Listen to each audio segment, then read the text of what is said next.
I watched my sister Melody's manicured fingers trace the edge of the inheritance check, $15 million written in my father's careful handwriting, while the lawyer's voice droned on about trust funds and property deeds.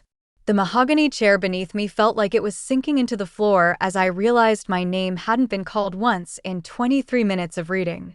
My throat went dry when Mr. Hendricks finally looked up at me with those apologetic eyes lawyers perfect for delivering bad news, cleared his throat, and said the words that would haunt me for months. Your parents felt you should go earn your own way in life. Saskia. The silence that followed pressed against my eardrums like deep water, and I could feel Melody's eyes on me, not surprised, not sorry, just satisfied in a way that made my stomach turn cold. Something shifted inside my chest then, not breaking exactly, but hardening into something I'd never felt before. Most mornings at 5:47 a.m., I stood behind the steel counter at Rosario's bakery, my hands already white with flour dust before the city even woke up. The smell of sourdough starter and caramelized sugar had soaked into my clothes so deep that even after 3 showers, I'd catch hints of yeast on my skin. I'd been working there for 4 years since culinary school, saving every spare dollar while Melody bounced between yoga retreats in Costa Rica and art therapy sessions in Malibu that our parents funded without question. The drive home to my studio apartment took me past the old neighborhood where I grew up, where the house with the wraparound porch still stood behind its iron gates. Sometimes I'd slow down just to see if the kitchen light was on, remembering the Saturday mornings when I'd stand on a wooden stool beside my grandmother, learning to fold pierogi dough the way her mother had taught her in Poland. My hands still remembered the exact pressure needed to seal the edges without tearing the pasta. That skill meant something to me, even if it meant nothing to anyone else. Back in my apartment, I'd sit cross-legged on my second-hand couch with a cup of black coffee, sketching out business plans for the restaurant I wanted to open someday. The margins were thin, the startup costs enormous, but I'd calculated every variable down to the cost of cloth napkins versus paper ones. The notebook was filling up with ideas that felt more real to me than anything else in my life. If this story hits home, make sure you're subscribed. We tell these for a reason. The first crack came when I was 16 and brought home a certificate for placing second in the state culinary competition. I'd spent 3 months perfecting a dish that combined my grandmother's pierogi recipe with Korean flavors I'd learned from a line cook named Jean who worked weekends at the bakery. My parents looked at the certificate for maybe 5 seconds before my father asked if I'd considered something more practical, like business school. Melody walked into the kitchen right then, announcing she'd gotten accepted to an expensive private art college, and suddenly the room filled with congratulations and talk of celebration dinners. The second crack came deeper, 2 years later. I'd been accepted to the Culinary Institute with a partial scholarship, but I needed $8,000 to cover the remaining costs. I remember sitting at the kitchen table with my acceptance letter, explaining how this was my chance to study under James Lauron, a chef whose restaurant had just earned its second Michelin star. My mother listened while folding laundry, nodding in all the right places, but when I finished, she said they'd already committed to funding Melody's semester abroad in Florence. The money just wasn't available right now, she said, but maybe next year. Melody got her semester in Italy. I got a job at the bakery and enrolled at the community college instead, taking business classes at night while my hands cracked from kneading dough in the pre-dawn darkness. Every phone call home for the next 2 years began with updates about Melody's adventures, the cooking classes she was taking in Tuscany, the art studio she'd rented in the city center, the Italian boyfriend who was teaching her to paint landscapes. Meanwhile, I learned to perfect croissants in a kitchen that smelled like industrial bleach and broken dreams. The funeral reception happened in the same house where I'd grown up, where I'd learned to cook, where I'd tried and failed to convince my parents that my dreams mattered too. I spent the morning in the kitchen, preparing food for 60 people while relatives I barely knew made small talk about how sorry they were for our loss. My hands moved automatically, slicing vegetables and arranging platters, because staying busy meant I didn't have to think about the fact that both my parents were gone and I hadn't said the right things to them before the car accident. Melody spent the morning getting her hair done at the salon. When the lawyer called us both into the study for the will reading, I expected something fair. Not equal, maybe. I'd long since accepted that Melody was the favorite, but something that acknowledged I existed, that I'd spent 4 years trying to build something meaningful while working 60-hour weeks. The leather chairs in my father's study still smelled like his pipe tobacco, and for a moment I felt like I was 8 years old again, waiting to be lectured about tracking mud through the house. But then came the numbers. 15 million to Melody, plus the house, plus the investment accounts, plus the collection of artwork they'd been accumulating since before I was born. I got the message loud and clear when the lawyer's voice stayed steady and professional as he explained that my parents believed I should forge my own path in life, that struggle would make me stronger, that they had faith in my ability to succeed independently. The room felt airless. My hands started shaking, not from grief, but from something sharper and more complicated. Melody reached over and squeezed my shoulder, and I could feel how cold her fingers were through my black dress.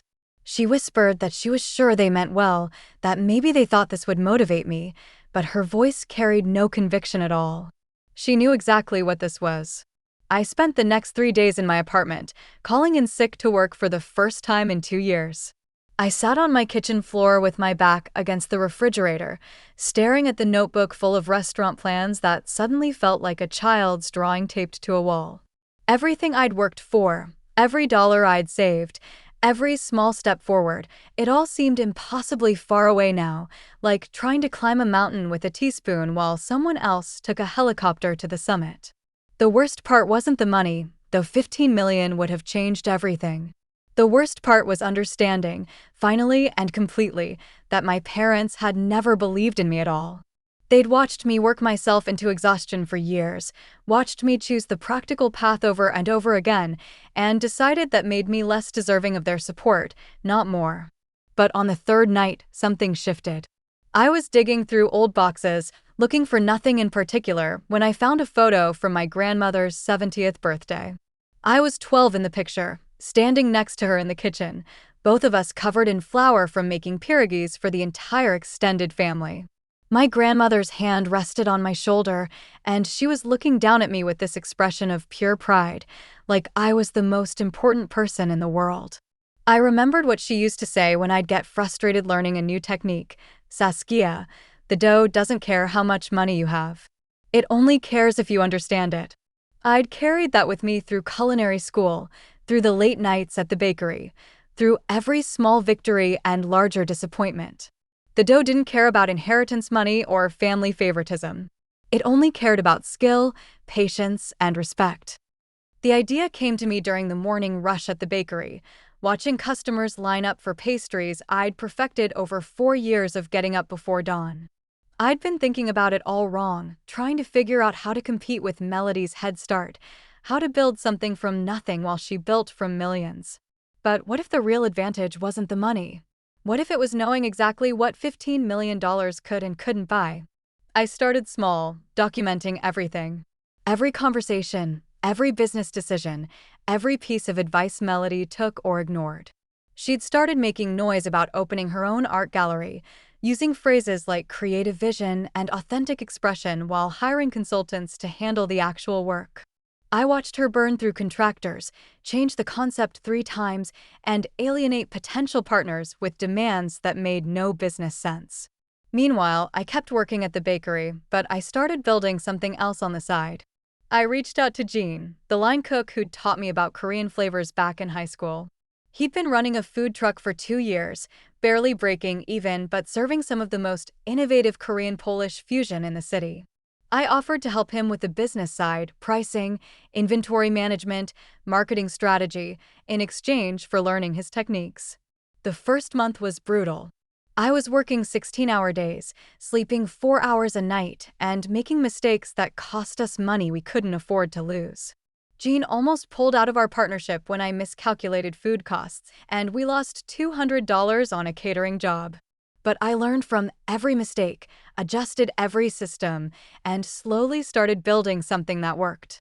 The breakthrough came when I convinced Jean to let me create a special menu for the Korean Cultural Festival. We spent 3 weeks developing dishes that honored both our backgrounds, pierogi filled with bulgogi and kimchi, Polish sausage with gochujang glaze, sweet potato babka with black sesame seeds. The response was overwhelming. We sold out in 4 hours and had people asking when we'd open a permanent location. The restaurant opened 18 months after the Will Reading, in a narrow storefront between a used bookstore and a shop that sold vintage vinyl records. We called it Heritage, and every dish on the menu told a story about family traditions adapting to new places, old techniques finding fresh expressions. The reviews started coming in within weeks, not just positive, but the kind of detailed, passionate write-ups that food critics reserve for places that surprise them. Melody's gallery, meanwhile, had burned through $800,000 and still hadn't opened. I knew this because she'd started showing up at family gatherings with increasingly creative explanations for the delays. The contractors were incompetent, the permits were taking forever, the art market was in transition. She'd hired 3 different interior designers and changed the gallery name 4 times. The real moment came on a Thursday evening in October, 6 months after Heritage had opened. I was in the kitchen, working on a new dessert that combined Polish sernik with Korean black sesame, when I heard familiar voices from the dining room. Melody had brought a date to dinner, some investment banker who kept using words like leverage and market positioning while she nodded along like she understood. I watched through the pass window as they ordered, as Melody tried to explain the concept behind fusion cuisine to someone who clearly just wanted to eat expensive food and impress his companion. She kept mispronouncing gochujang, calling kimchi a kind of sauerkraut, and describing pierogi as Eastern European ravioli. Every word felt like watching someone butcher a song you'd spent years learning to play perfectly. But then something beautiful happened. The banker started asking real questions about the food, about the techniques, about the story behind each dish. And Melody couldn't answer them.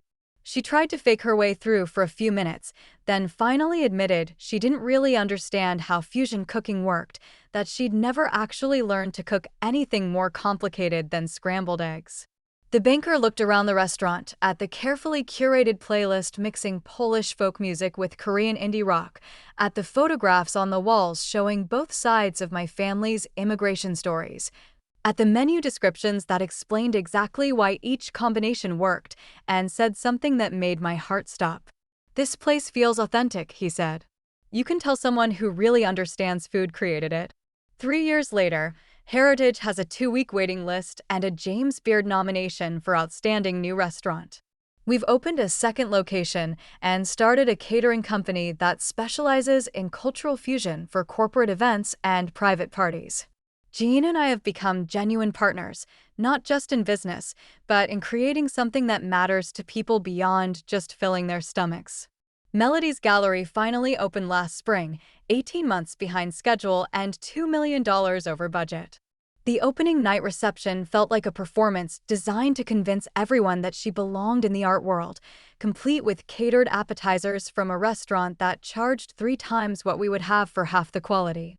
The space itself was beautiful, stark white walls, perfect lighting, expensive champagne, but somehow it felt empty even when it was full of people. I attended the opening, partly out of curiosity and partly because some small part of me wanted to see if she'd learned anything from watching me build Heritage from nothing. She gave a speech about supporting emerging artists and creating community through art, using phrases that sounded borrowed from gallery press releases. The artwork was competent but forgettable, the kind of pieces that look impressive in marketing photos, but don't stay with you after you leave. I spent most of the evening in the corner, watching Melody work the room with practiced charm, and realized I didn't feel angry anymore.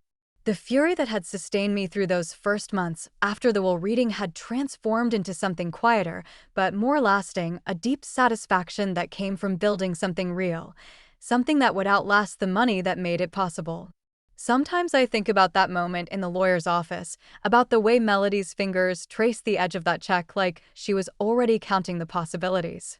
I used to imagine what I would have done with $15 million, how much faster I could have built Heritage, how many more locations we might have by now. But the truth is, I'm grateful it happened the way it did. Not because struggle builds character or because hardship makes success sweeter. Those are just platitudes people tell themselves to make unfairness feel meaningful. I'm grateful because it forced me to understand the difference between having money and knowing what to do with it, between buying an opportunity and earning one. The restaurant exists because every decision was deliberate, every dollar was precious, every mistake was educational. Melody's Gallery exists because $15 million can solve most problems, at least temporarily. The difference shows in ways that matter to the people who experience what we've built. Heritage will outlive me because it was born from necessity, not inheritance. And sometimes, late at night when I'm closing up the restaurant and turning off the lights, I think about my grandmother's hands guiding mine through pierogi dough, teaching me that the most important things can't be bought, they have to be learned, practiced, and passed on with intention. What inheritance are you creating with your own hands?